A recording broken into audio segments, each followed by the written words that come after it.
Hello dear students, today I am going to teach you our next chapter of computer subject, chapter 2, name is Files and Folders in Windows 7.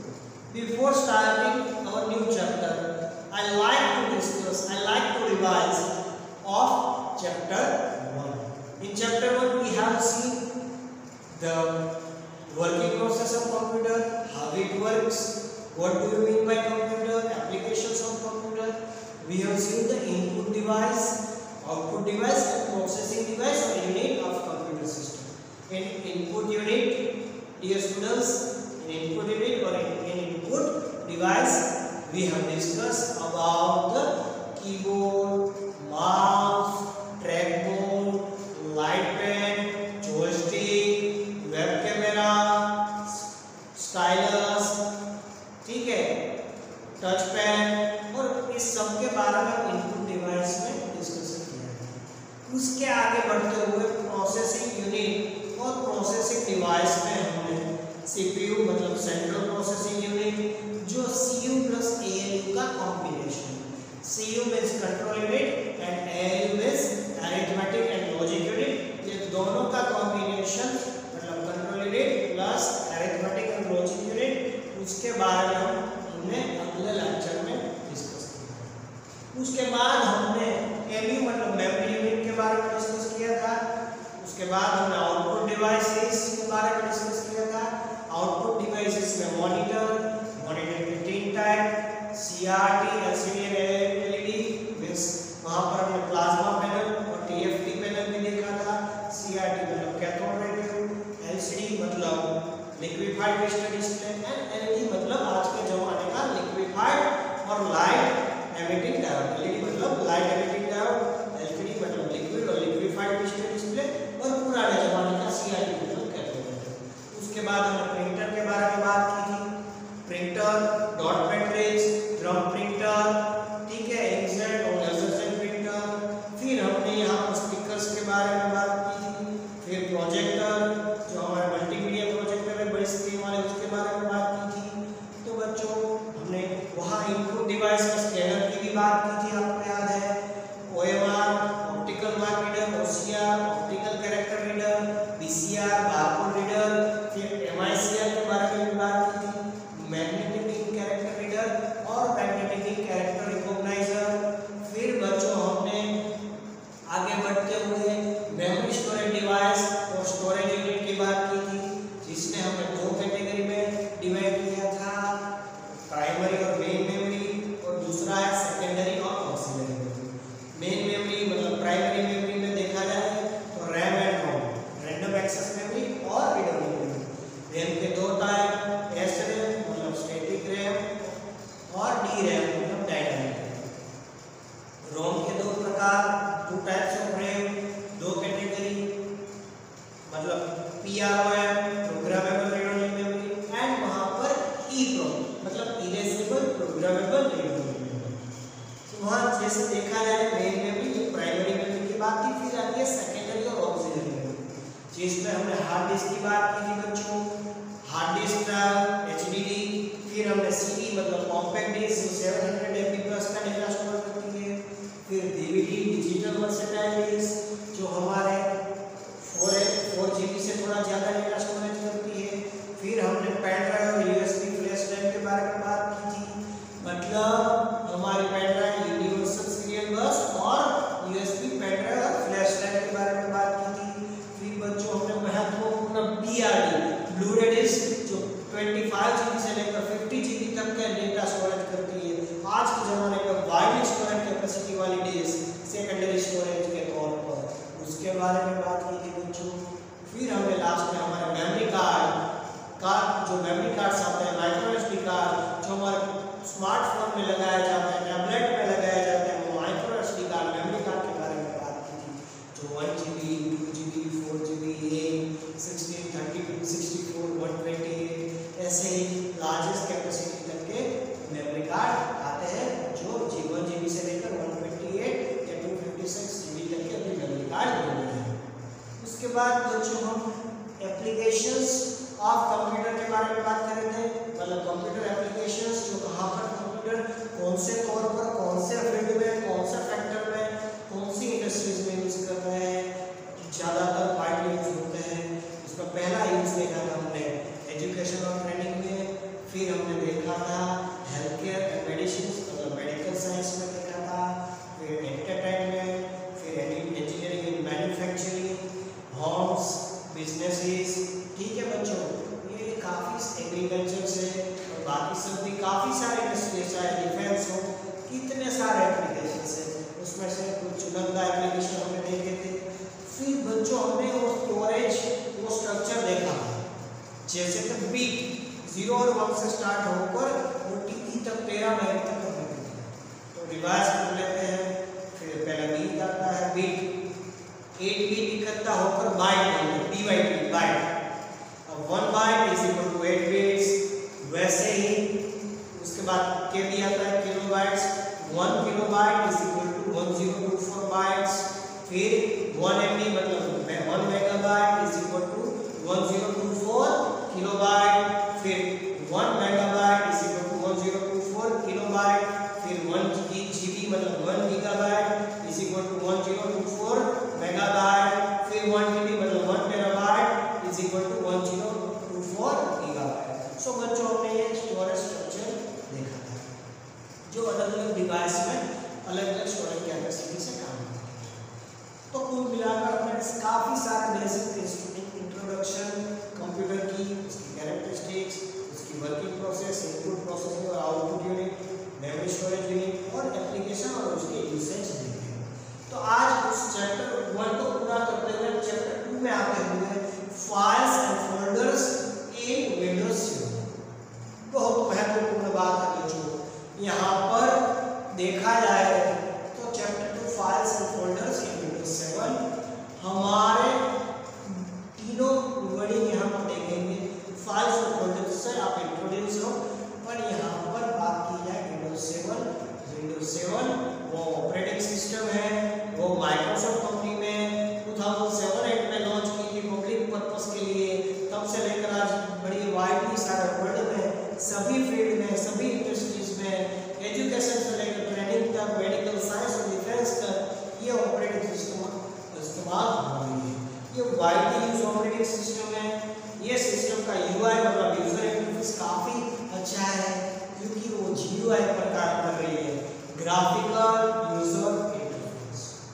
Microsoft company उसका Windows version 7, तो Microsoft Windows 7 tool मिलाकर ये हमारी GUI based अच्छी user interface वाली operating system है। वो काम 10-12 सालों से इस्तेमाल हो रही है। एजुकेशन से लेकर मेडिकल साइंस और डिफेंस और ट्रेनिंग और एंटरटेनमेंट तक पूरा ग्राफिक्स देखा जाए, इस्तेमाल, एप्लीकेशन, प्रोग्राम्स, यूटिलिटीज और फैसिलिटीज इस ऑपरेटिंग सिस्टम में आज के दिनों में भी अच्छी है, पॉपुलर है और वाइडली यूज है।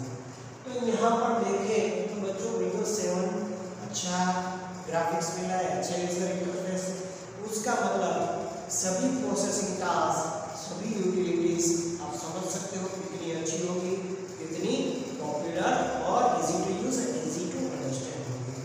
तो सबसे पहले आप नजर यहाँ पर आप देख सकते हो फाइल्स एंड फोल्डर्स।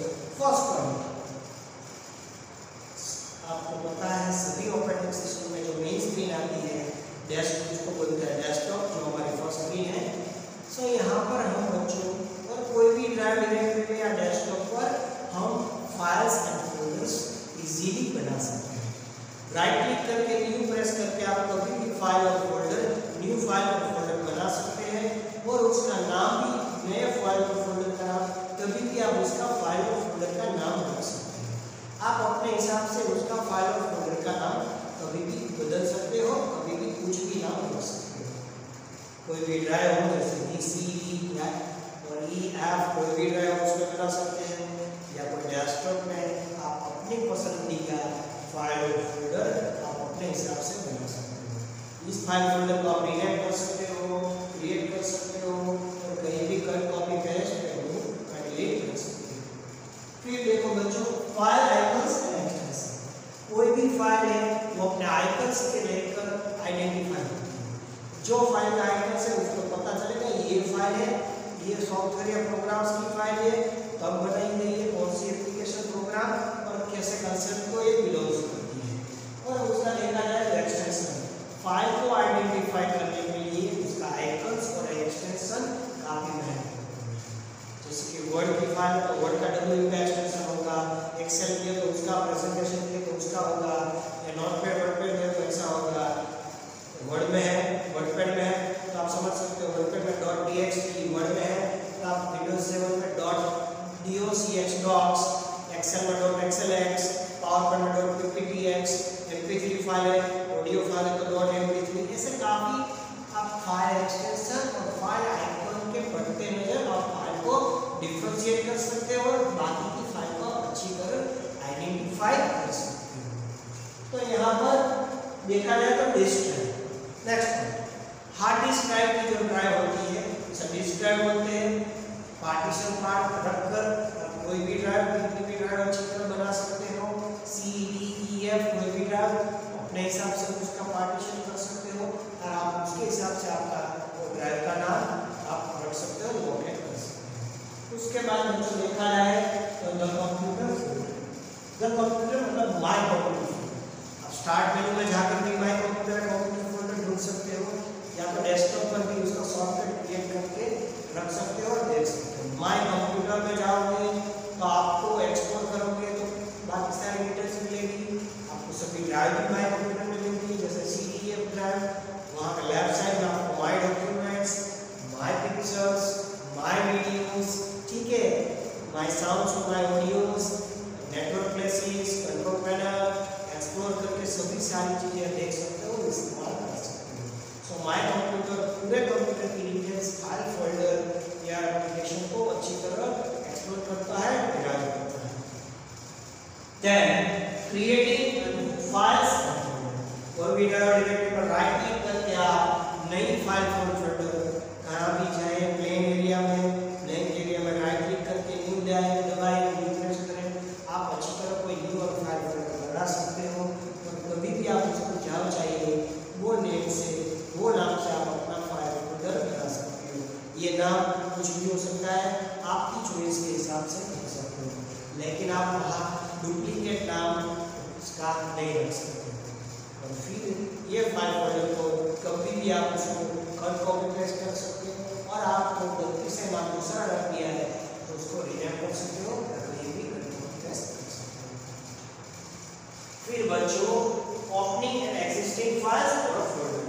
अब कोई भी ड्राइव डायरेक्टरी में जाकर एग्जिस्टिंग जो मतलब जो बनाया गया है पास्ट में पहले वो फाइल और फोल्डर को इजीली डबल क्लिक करके या तो राइट क्लिक दबाकर ओपन दबाकर प्रेस कर सकते हो, या तो माउस का डबल क्लिक दबाए या तो राइट क्लिक करके ओपन दबाए, तब वो फाइल और फोल्डर देख सकते हो, इस्तेमाल कर सकते हो।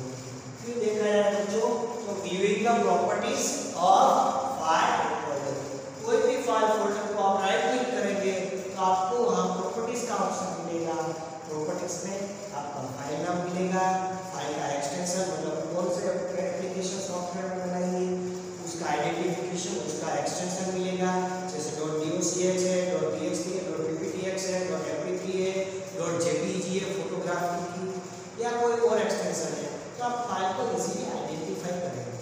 वहाँ क्रिएटेड टाइम होता है, एक्सेस टाइम, लास्ट कब आपने एक्सेस या यूटिलाइज किया तो एक्सेस टाइम होता है। कोई बार आपने वो फाइल को मॉडिफाइड किया तो आपको मॉडिफाइड टाइम मिलेगा। ऐसे आपको ये सभी ऑप्शन मिलेंगे। उसकी फाइल साइज और लोकेशन साइज मिलेगी, कहाँ पर कितनी साइज में कितनी KBMB और GB की फाइल है तो उसकी साइज भी, फाइल साइज भी मिलेगी। फिर आपको रीड ओनली, हिडन और RG चेक बॉक्स मिलेंगे, मतलब आपने कैसे आपने फाइल फोल्डर को संभाल कर रखी है, ये रीड ओनली है, RG है, हिडन है, सब चेक बॉक्स भी मिलेंगे। तो बच्चों आपको पूरी मिलाकर कोई भी फाइल फोल्डर में राइट क्लिक करेंगे तो उसकी प्रॉपर्टीज अप टू डेट आपको मिल जाएगी। तो ऐसे बच्चों रीनेमिंग ऑफ फाइल और फोल्डर का चयन मैंने आपको पहले बोला, कोई भी फाइल फोल्डर को राइट क्लिक करके रीनेम उसका नाम आप बदल सकते हो, मतलब उसको कुछ नया नाम दे सकते हो या नाम में कुछ भी चेंजेस करके मॉडिफाई कर सकते हो।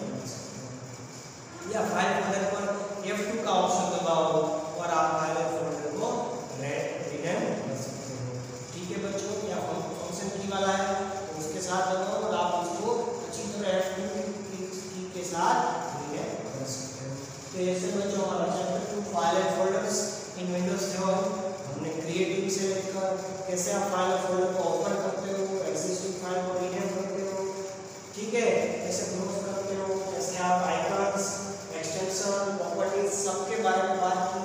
अगले टॉपिक से हमारा सिलेक्ट, कॉपी, कट, पेस्ट वो टॉपिक्स हम अगले लेक्चर में देखेंगे। तब तक बच्चों आपने ये सब चीज़ें लिखी होगी अच्छी तरह। अभी आप चीज बोर्ड में देख रहे हो, आपने नहीं लिखी है तो आराम से उसका स्क्रीनशॉट निकाल लीजिए, क्योंकि आप स्क्रीनशॉट लेकर आगे जाके उससे लिख सकते हो, लर्न कर सकते हैं। स्टूडेंट्स आप उसका अच्छी तरह स्क्रीनशॉट ले लीजिए।